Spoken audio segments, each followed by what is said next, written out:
Brigade Palpitaire, 1 BHK, 2 BHK, 3 BHK flats available. Burigere Cross, Bengaluru. Please contact this number.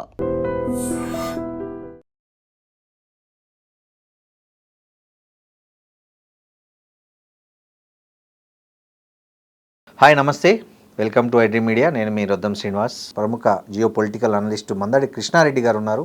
నమస్తే కృష్ణారెడ్డి. నమస్తే అండి. భారతీయ మిలియనీర్లు ట్రిబుల్ ఫార్ములా, ఎస్ఎస్ఎస్ ఫార్ములా అని ఒకటి పట్టుకున్నారు. అసలు ఏంటి ఆ ఫార్ములా ఏంటి? నిజంగానే ఆ ఫార్ములా ఫాలో అయితే వెల్త్ అనేది, సంపద సృష్టి అనేది నిజంగా జరుగుతుందా? అసలు ఏంటి ఈ ట్రిబుల్ ఫార్ములా ఏంటి? ట్రిబుల్ ఎస్ అనేటువంటి ఒక ఫార్ములా కొంతమంది మేధావులు దీన్ని బయట తీసుకొచ్చారు. ఓకే. సెల్ఫ్ టాక్ మొట్టమొదట ఫస్ట్ ఎస్కు సెల్ఫ్ టాక్ అనేది, రెండో ఎస్కి సెల్ఫ్ ఇమేజ్ అనేది, మూడో ఎస్కు సెల్ఫ్ కమాండ్ అనేది. ఓకే. అంటే ఒక మనిషి నువ్వు మాట్లాడుకో, నిన్ను నువ్వు ఊహించుకో, నిన్ను నువ్వు బిల్డ్ చేసుకో అనేది. ఒక మనిషి గొప్పవాడు కావాలనుకుంటే, ఒక లక్ష్యాన్ని సాధించాలనుకుంటే చిన్నప్పటి నుంచే తన లోపల ఒక మార్పు రావాలి. ఓకే. మొట్టమొదటి సెల్ఫ్ టాక్. చాలామంది చేసే పని ఏంటంటే, అసలు మన పేరెంట్స్ కానీ పెద్దవాళ్ళు కానీ మన చుట్టూ ఉండే సమాజం అంతా కూడా నెగిటివ్ టాక్ ఎక్కువ ఉంటుంది మనకు. ఇది చేయొద్దు, అది ముట్టుకోవద్దు, అది పట్టుకోవద్దు, ఇలా చేయకూడదు, అలా చేయకూడదు అని మనకు రిస్ట్రిక్షన్స్ పెడతా ఉంటారు. అంటే మనల్ని ప్రోత్సహించేదానికన్నా ఎక్కువ భాగం వెనక్కు లాగడానికి ఎక్కువ జరుగుతుంది విషయాలు. చిన్నప్పుడు ప్రతి ఒక్కరు భయపడతారు. ఏమాత్రం కూడా కింద పడుతున్నామో, కింద పడిపోతాడేమో, లేచి నడవబోతూ అయ్యో కింద పడతాడని పట్టుకొని ఇట్లాగా మనల్ని మన మీద మనకు నమ్మకం ఏర్పడి మన మీద కాన్ఫిడెన్స్ ఏర్పడేటువంటి సిచ్యువేషన్ కన్నా కూడా మనల్ని వెనక్కి తోసేందుకు, మనకు వెనక్కి లాగేందుకు ప్రయత్నం చేసేటువంటి విషయాలే ఎక్కువ ఉంటాయి. ఏదైనా సరే మనం ఏదైనా చేస్తే కూడా వీడు అమ్మో నాకు చెప్పకుండానే చేస్తున్నాడే అనేటువంటి ఒక భావన కూడా ఉంటుంది. పెద్దరికం ఇవ్వాలనే కొద్ది నన్ను అడిగే చేయాలనేటువంటి పరిస్థితులు ఉంటాయి. ఇలాంటి రకరకాలుగా ఉంటాయి. ఏది ఏమైనప్పటికీ ఆ నెగిటివ్ టాక్ ఏదైతే ఉందో అది మెల్లమెల్లగా వీడిలో ఏమవుతుందంటే, ఏదైనా ఒక పని చేయాలనుకున్నప్పుడు కూడా వెనక్కి పట్టి లాగే పరిస్థితి పడుతుంది. నేను చేయగలనో లేదో, నాకు సాధ్యమవుతుందో లేదో, ఇప్పటిదాకా నన్ను అందరూ కూడా చేయలేనే అంటున్నారు కదా, నేను ఎలా ముందుకు వెళ్ళగలను అనేటువంటి ఒక భయంతో కూడుకున్నటువంటి ఒక సెల్ఫ్ టాక్ అనేటువంటిది దాంట్లో ఉంటుంది. కానీ ఆ సెల్ఫ్ టాక్ను మార్చుకోవాల్సిన అవసరం ఉంది. నువ్వు నిజంగా ఏదైనా గోల్ సాధించాలంటే, ఒక కోటీశ్వరుడు కావాలన్నా, ఒక గొప్పవాడు కావాలన్నా, ఒక గొప్ప వ్యక్తి కావాలన్నా, గొప్ప విజయాలు సాధించాలన్నా నీలో మొట్టమొదట నీ మీద నీకు నమ్మకం ఏర్పడాలి. ఆ నమ్మకంతో ఏంటి, విశ్వాసంతో నువ్వు మాట్లాడే మాటలు ఏవైతే ఉంటాయో నెగిటివ్ మాటలు తీసేసి పాజిటివ్ మాటల్లోకి రావాలి. నువ్వు ప్రతి మాట పాజిటివ్గానే ఉండాలి. నేను చేయగలను, నేను సాధించగలను, నువ్వు చేయగలవు, నువ్వు సాధించగలవు. ఎదుటి వాళ్ళలో కూడా కాన్ఫిడెన్స్ బిల్డప్ చేయడానికి ప్రయత్నం చేయాలి. తనలో కూడా తను కాన్ఫిడెన్స్ బిల్డప్ చేసుకోవడానికి ప్రయత్నం చేయాలి. ఆ సెల్ఫ్ టాక్ అనేది వచ్చేదాకా విజయం సాధించడం అనేది సాధ్యం కాదు. కాబట్టి మొట్టమొదటి చేసేదైతే సెల్ఫ్ టాక్. నెగిటివ్ టాక్స్ తీసేయాలి. నెగిటివ్ తీసి పాజిటివ్లోకి వెళ్ళాలి. ముందుకు వెళ్ళడానికే ప్రయత్నం చేయాలి. అది ఎంత గొప్ప విషయమైనా సరే, అది ఎంత అసాధ్యమైన విషయమైనా సరే, నాకు సాధ్యం కాదనే మాట మాట్లాడకూడదు. నేను ప్రయత్నిస్తాను, నాకు సాధ్యం అవుతుంది, నేను సాధిస్తాను అనేటువంటి భావనలోనే ఎంతసేపు మనిషి ఉంటే ముందుకు వెళ్ళడానికి అవకాశం ఉంటుంది, సాధించడానికి అవకాశం ఉంటుంది. అనేది మొట్టమొదటి ఎస్ చెప్పేటువంటి మాట. రెండో ఎస్ ఏదైతే ఉందో సెల్ఫ్ ఇమేజ్. ఊహించుకోవడం, ఆలోచించుకోవడం. నీ ఆలోచనలో కూడా నువ్వు బయటకు మాట్లాడమే కాదు, నీ ఆలోచనలో కూడా ఎప్పుడు నువ్వు ముందుకు వెళ్ళేటువంటి లక్ష్యమే ఉండాలి. వెనకపట్టు ఉండకూడదు. నువ్వు ఒక రెడ్ కార్ కొనదలుచుకున్నావు అనుకున్నావు. ఇప్పటిదాకా నువ్వు ఏమవుతుందంటే, రెడ్ కార్ కొనదలుచుకుంటే మార్కెట్లోకి వెళ్ళంగానే కార్లలో ఇప్పటిదాకా రెడ్ కారు పెద్దగా నీకు అనిపించదు. కానీ ఇప్పుడు నువ్వు ఎప్పుడైతే రెడ్ కార్ మీద దృష్టి ఉందో, ఏ రెడ్ కార్ వచ్చినా నీ కళ్ళ నుంచి బయటకు పోకుండా కారు నువ్వు చూస్తావు. ఎందుకంటే నీ ఆలోచన దాని మీద ఉంది కాబట్టి, అది సాధించాలనేటువంటి ఆలోచన నీకు ఉంది కాబట్టి, అది కొనాలనే కోరిక నీకు ఉంది కాబట్టి. అలాగే ఒక ప్రెగ్నెంట్ లేడీ ఉందనుకోండి, ఇప్పటిదాకా ప్రెగ్నెన్సీ లేదు తనకి, ఇప్పుడు ప్రెగ్నెన్సీ వచ్చింది. ఇప్పటిదాకా తన ప్రెగ్నెన్సీ లేడీస్ని పెద్దగా అబ్జర్వ్ చేయడం ఉండదు. కానీ ఇప్పుడు తనకు ప్రెగ్నెన్సీ వచ్చిన తర్వాత బయటికి పోగానే ఎక్కడ ప్రెగ్నెన్సీ లేడీ ఉన్నా వెంటనే కళ్ళలో పడుతుంది. ఆమె ఎలా నడుస్తుంది, ఆమె ఎలా ప్రవర్తిస్తుంది, నేను ఆమె కన్నా భిన్నంగా ఉన్నాను అని ఆలోచించుకునేది ప్రయత్నం జరుగుతుంది. అంటే ఇదేంటి, ఇమేజినేషన్. ఎప్పుడు కూడా నీ ఆలోచనలు ఎప్పుడైతే బలంగా ఉంటాయో, నీ ఆలోచనలు ఎప్పుడైతే పాజిటివ్గా ఉంటాయో, నీ మాటలు కూడా అలాగే వస్తాయి. అంటే మనసా వాచా కర్మనని చెప్పిన సిద్ధాంతం ఇది. చెప్పండి సింపుల్గా చెప్పాలంటే, మనసా వాచా కర్మ. నీ మనసులో ఏదైతే అనుకుంటావో దాన్నే నువ్వు ఊహించుకోవాలి, దాన్నే నువ్వు మాట్లాడాలి, దాన్నే నువ్వు ఆచరించాలి అని చెప్పే పద్ధతి అన్నట్టు. దీనికి ట్రిపుల్ ఎస్ పేరు పెట్టారు. మొదటి ఎస్ ఏమో సెల్ఫ్ టాక్ అంటున్నారు, రెండో దాన్ని సెల్ఫ్ ఇమేజ్ అంటున్నారు. నువ్వు సెల్ఫ్ ఇమేజ్ ఎంత అయితే గట్టిగా ఊహించుకోగలుగుతావో, నువ్వు అది సాధించగలను ముందు నీలో నీకు ఖచ్చితమైన కాన్ఫిడెన్స్ అవ్వాలి. నువ్వు పడుకున్నా నీ నిద్రలో అదే కనపడాలి, నీకు లక్ష్యమే కనపడాలి. నువ్వు కూర్చున్నా, నువ్వు ఆలోచిస్తున్నా, నీ మనసులో తలంపులు ఎప్పుడు కూడా వెనుకబాటుతనం కానీ, వెనుకంజ వేసే ఆలోచన కానీ, భయం కానీ, భ్రాంతి కానీ ఇంకొక రకంగా రాకుండా ఐ కెన్ డూ, నేను సాధించగలను, నేను చెయ్యగలను అని నీకు నువ్వు ఎంత గట్టిగా చెప్పుకుంటావో నీ సెల్ యాక్టివిటీ అయిపోయి మొత్తం టోటల్గా అటువైపే నీ ప్రయాణం వస్తుంది, అటువైపే నీ దారులు కూడా ఓపెన్ అయ్యే అవకాశాలు ఉంటాయి. నువ్వు ఎప్పటిదాకా వెనకంజ వేస్తావో, ఎప్పటిదాకా భయభ్రాంతులు అవుతావో, ఎప్పుడైతే భయాలు కొడుతూ నేను వెంటాడుతుంటాయో, ఎప్పుడైతే ఇతరుల మాటలు విని నువ్వు వెనక్కి వెళ్ళిపోతుంటావో, అప్పటిదాకా నువ్వు ముందుకు వెళ్ళడానికి చాలా కష్టంతో కూడుకున్న పని. అది రెండోది సెల్ఫ్ కమాండ్ ఏంటి?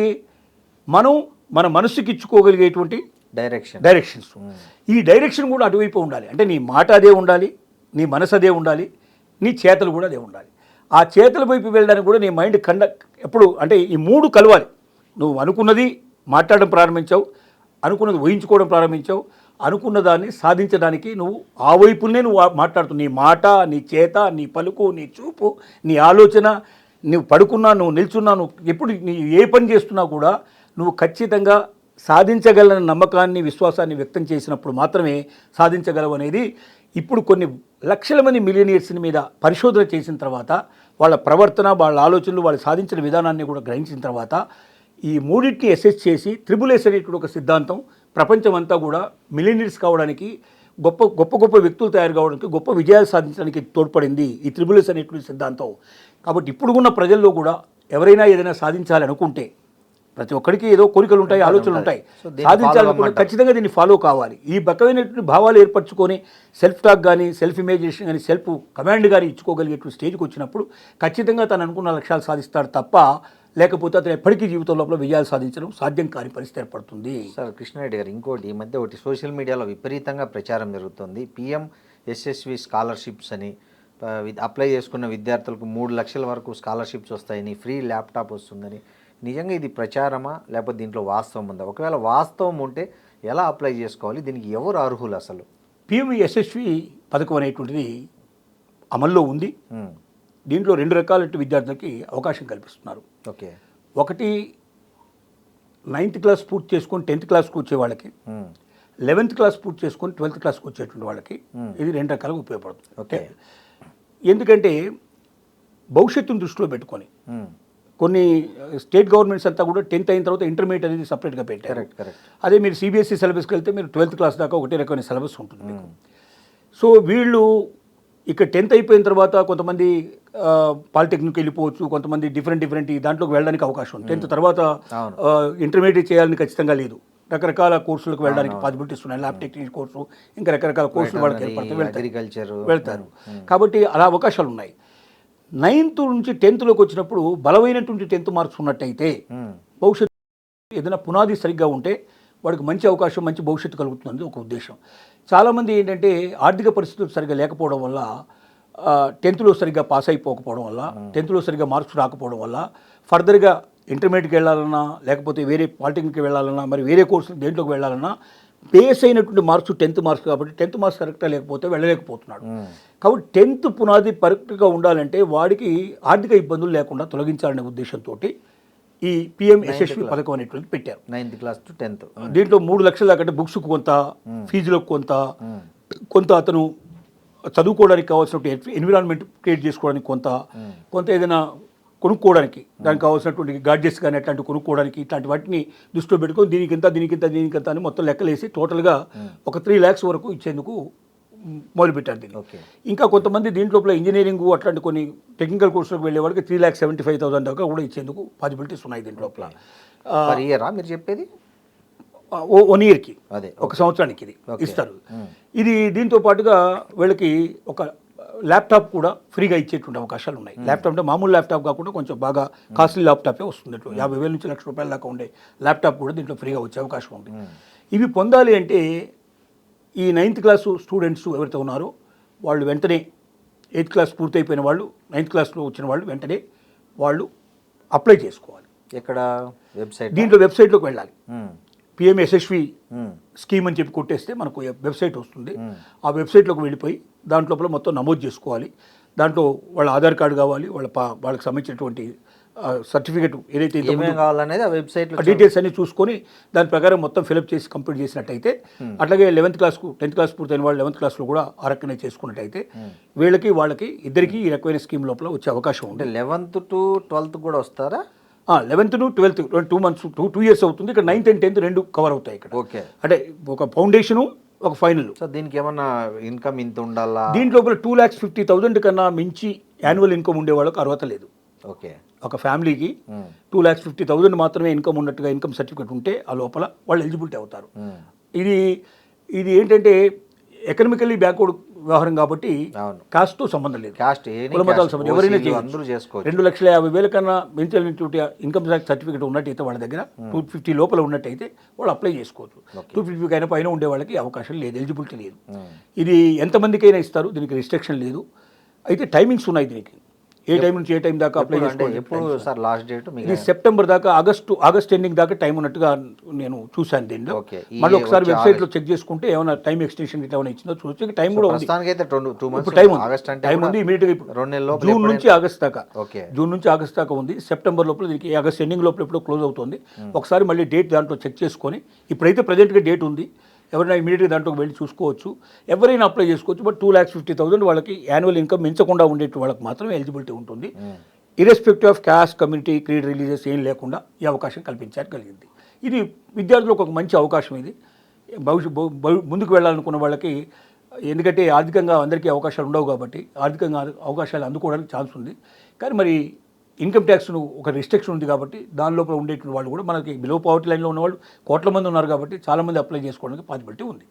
సార్, ఈ మధ్య రైల్వే శాఖ తత్కాల్లో కొన్ని నిబంధనలు మార్చింది. అసలు అంటే ఆధార్ ఈవెన్ తత్కాల్ చేసుకోవాలంటే ఆధార్ అథెంటికేషన్ తప్పనిసరి చేసింది. సో ఇది సామాన్యులకి ఎట్లాంటి ఏమైనా ఇబ్బందులు ఉంటాయా, లేకపోతే ఇది కరెక్టే అంటారా మీరు? రైల్వే లోపల వచ్చిన సమస్య ఏంటంటే, గతం లోపల ఉన్నటువంటి వెబ్సైట్లు సరిగ్గా పనిచేయకపోవడం వల్ల చాలామంది లక్షల మంది ఇబ్బంది పడ్డ పరిస్థితులు, క్యాన్సిల్ చేసుకోవాలన్నా వీలు పడిన పరిస్థితి, అలాగే బుక్ చేసుకోవడానికి వీలు లేని పరిస్థితి, చాలా సమస్యలు ఉండేవి. ఈ సమస్యలన్నిటినీ చెక్ పెట్టుకుంటూ రైల్ 1 అనేటువంటి ఒక వెబ్సైట్ని ఇప్పుడు తీసుకొచ్చింది రైల్వే శాఖ. ఈ రైల్ 1 వెబ్సైట్ ఏదైతే ఉందో, ఇది చాలా ఇప్పుడు ఒకే రోజున లక్షలాది మంది, ఈవెన్ 1 కోటి మంది ఒకేసారి రిజర్వేషన్ చేసుకున్నా కూడా వెబ్సైట్ ఎక్కడ ఇబ్బంది పెట్టదు. 24/7 ఎంతమంది ఓపెన్ చేసినా ఎంతమందికైనా ఓపెన్ అవుతుంది, ఎంతమందికైనా వాళ్ళు చేసుకోవడానికి అనుగుణంగా ఉండేంత పవర్ఫుల్గా టెక్నాలజీని పూర్తిగా దీంట్లోకి తీసుకొచ్చారు. ఓకే, ఇది అశ్విని దత్ మన రైల్వే మినిస్టర్ తీసుకొచ్చినటువంటి ఒక ఆలోచన. దీన్ని అమలు చేశారు, దీన్ని స్టార్ట్ అయింది, ఇది ఆల్రెడీ స్టార్ట్ అయింది. ఇప్పుడు ఏ రకమైన ఇబ్బందులు ఉండవు. నెంబర్ 1.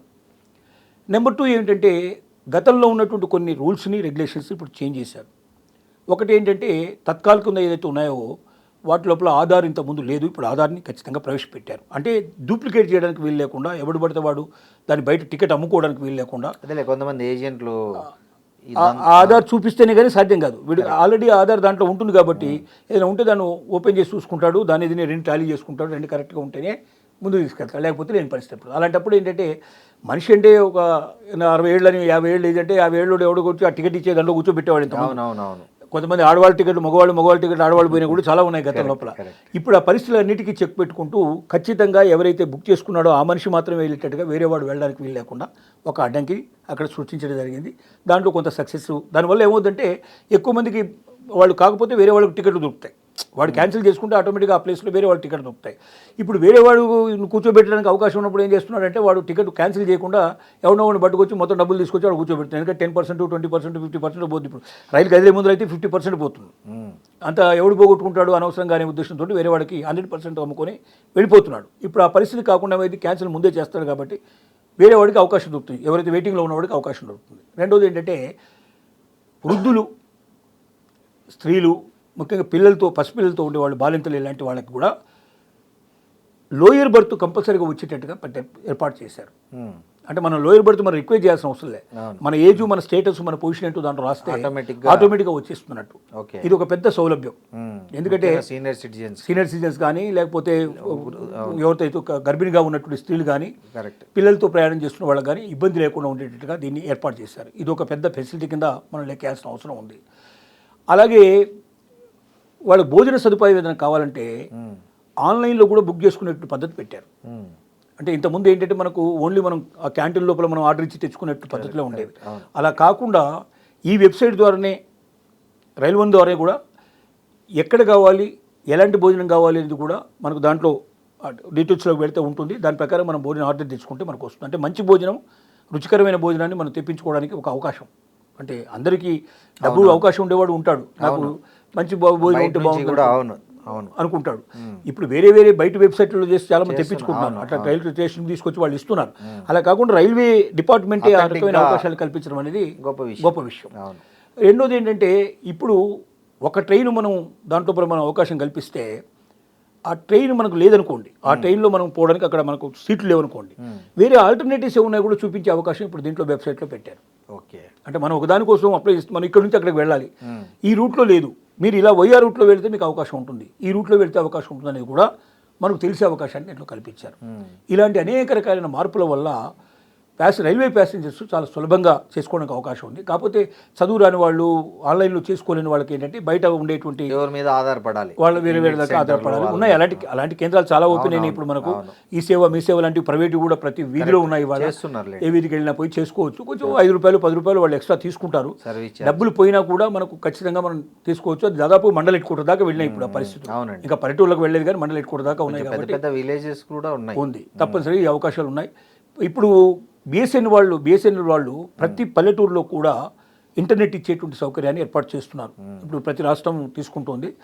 ఈ పోస్ట్ ఆఫీసుల్లో కూడా పెట్టినట్టున్నారు. పోస్ట్ ఆఫీసులో ఉన్నాయి కానీ పోస్ట్ ఆఫీసుల లోపల అంటే ఈ రకంగా బయట వాళ్ళకి ఇవి లేదు. పోస్ట్ ఆఫీసు కార్యక్రమాలు జరుపుకోవడానికి ఇంటర్నెట్ ఇచ్చారు.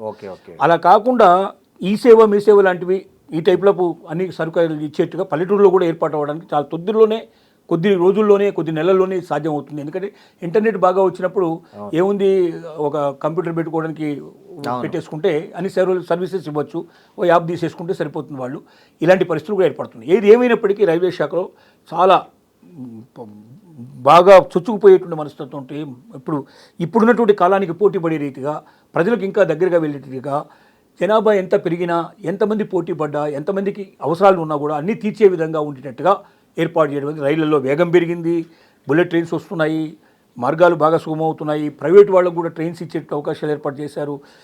రకరకాల మార్పులు రైల్వేలో ఇంతకుముందు లేని మార్పులు, అంటే స్వాతంత్రం వచ్చినప్పటి నుంచి ఇప్పటిదాకా లేని మార్పులు ఈ 5-6 సంవత్సరాల లోపల, ఈ 10 సంవత్సరాల లోపల వచ్చాయని చెప్పడానికి ఆశ్చర్యపడాల్సిన అవసరం లేదు.